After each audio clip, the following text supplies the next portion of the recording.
All right, everybody, welcome back for another deep dive. Yeah, excited to be here. So today we are going to be looking at something super interesting, and that is the gender disparity across the country. Right. And we have this incredible map that shows the predominant gender by county, and you can see like some really fascinating trends. Yeah, it's amazing how visual it is. Right, right. You can just see like big swaths of the country or, one gender or the other. Yeah, it's like the country decided to wear a patchwork quilt of like pink and blue. Yeah. It's really cool. Yeah. To get ready for this deep dive. Get ready for a quick burst of energy we're about to jump into. Well, you'll just have to listen and see. Exactly. Sounds good. In the data skies, we take our flight. Trends and numbers come to life. Colors and charts, they dance and play. Showing truth in a visual way. In GenderDecoded, we uncover truths and stories like no other. In the data waves we find the secret maps of humankind.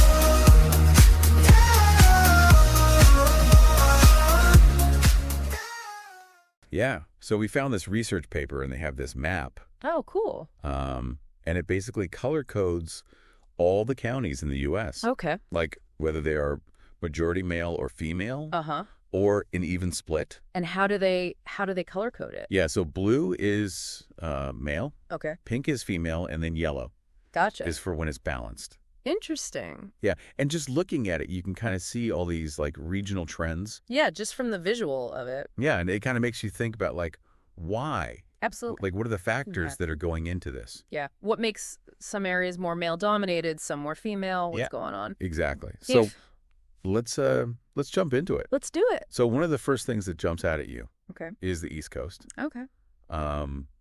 It is Lots of pink. like overwhelmingly pink. Yeah.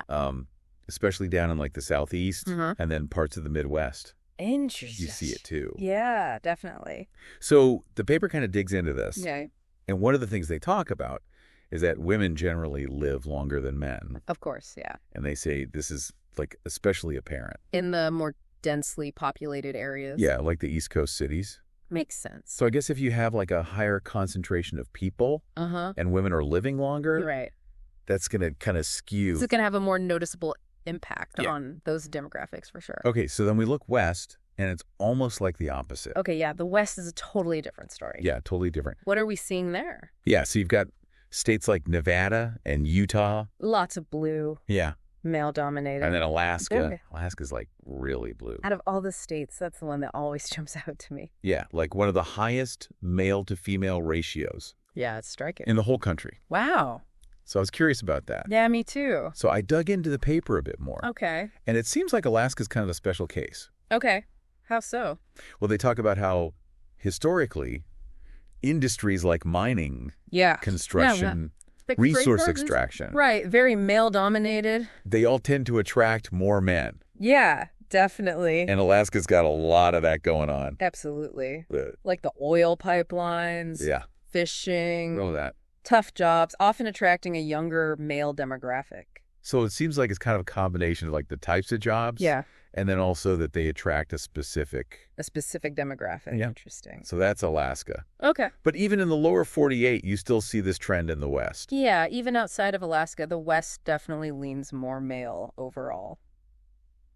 Yeah, and I guess that kind of makes sense if you think about it. Right, with the history of westward expansion, Yeah. frontier spirit, Yeah, it's been associated with like. rugged individualism, Yeah, and those industries we were talking about. exactly. Mining, logging, ranching, All that stuff. all very physically demanding, historically male-dominated fields.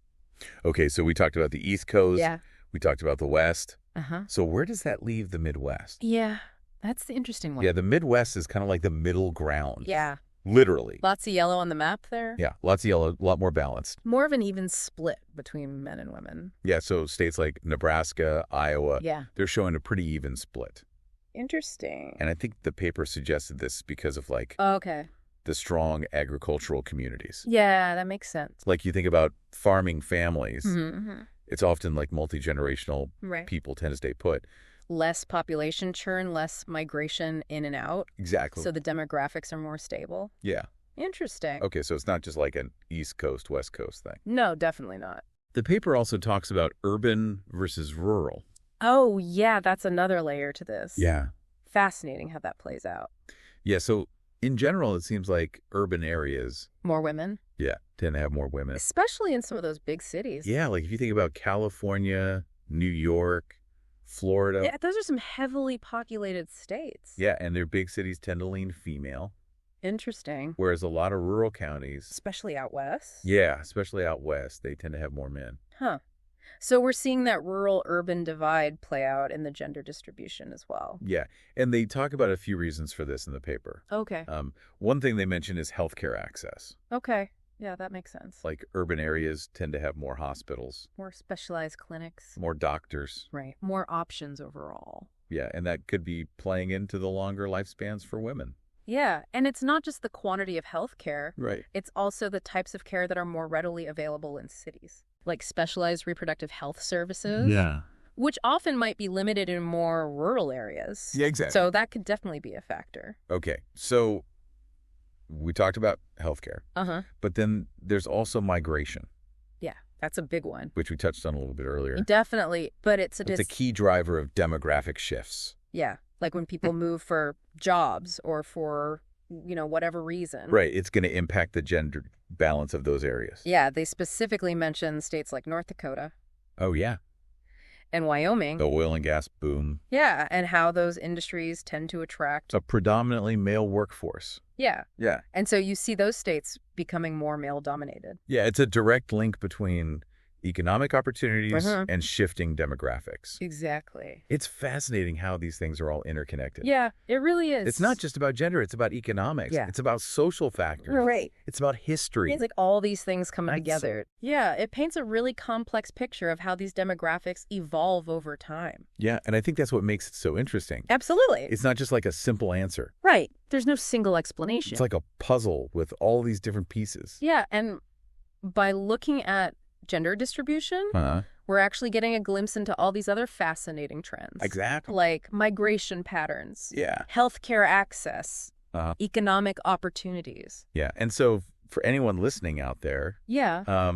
What can they take away from all this? yeah, I think it's just like a reminder that demographics are constantly changing. Yeah, they're not static. They're not just random. They're shaped by these really complex forces. Yeah, and it makes you wonder, like, what are the implications of all this? Like, Yeah. how do these gender distributions affect different communities? Yeah.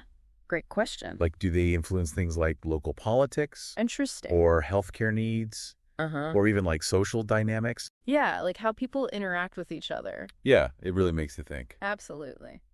So yeah, I think that's about all we have time for today. Yeah, but it's definitely a topic worth exploring further. Yeah, thanks for joining us on this deep dive. It was a good one. See you next time. See ya. Bye.